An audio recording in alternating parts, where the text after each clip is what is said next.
it's Luke Miller here from potentialforchange.com, and this is fire, and this is happy. Anyway, that's not what the video is about, they just happen to follow me.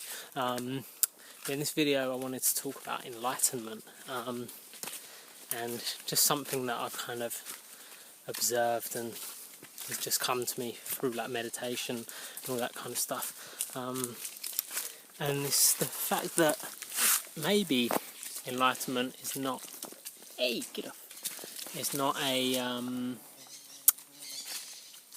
permanent state. Maybe enlightenment is something that happens in stages and happens to everyone just in different levels of intensity, or different levels of clarity. Because it's like, you think of Buddha, you know, I will have to check my facts on this one, because I'm in the jungle and I have no internet, but I believe Buddha was 40 when he reached enlightenment, and I'm guessing that it wasn't just 40 years of nothingness and then all of a sudden, boom, it all just made sense. I'm sure it was a gradual process through which he went through so many different things and different thoughts and processes that eventually he arrived there. After that 40 days, sat under that tree, it just came, you know, and had a moment of enlightenment.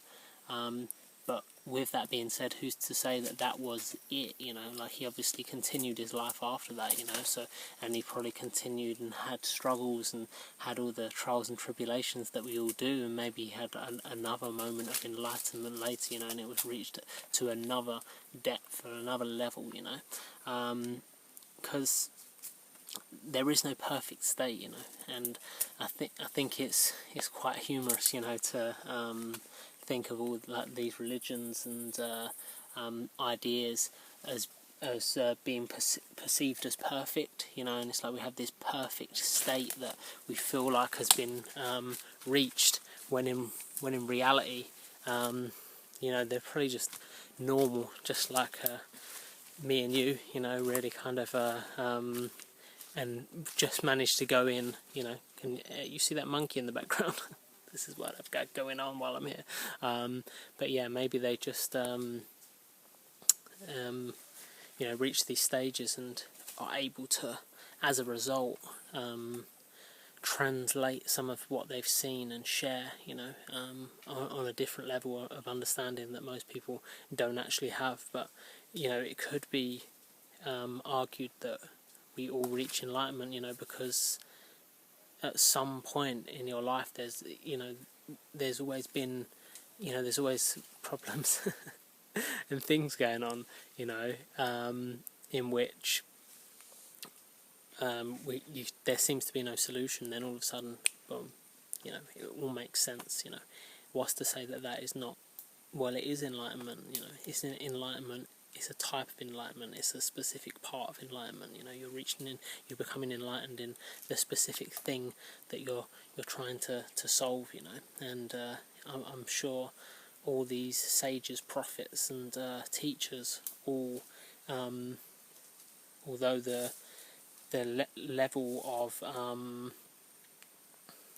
the margins for error in their ways probably decreased as their knowledge and wisdom increased, I'm sure that, like everyone, they went through the same processes, and, you know, a circular process. So that moment under the tree was like, yeah, but then you go back to life and you start again almost, you know. It's like a cycle. It's like you're here, you reach the peak, you know, you're up at the peak, and then it's like, okay, I'm at another level, you know, of wisdom and intelligence and everything, but the cycle still goes back down, and then all of a sudden you're at the bottom of the cycle again, you know, and you're kind of working your way back up, you know. And that's reality, you know. The more you search, the more you look, the more you want to find out about stuff, the more you realise what a task, a momentous, mammoth task it is that you have, you know. And the more you realise it's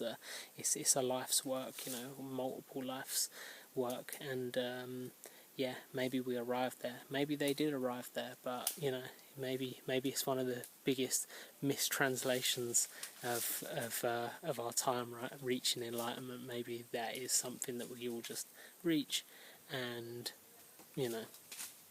that's it. Anyway, I don't think life ever gets boring. It's always beautiful, like being able to be in the jungle and have a monkey flying around in the background, dogs running around, it's always a thing of beauty. There's so much magic around, and if you blink, you will miss it, so it's not the what your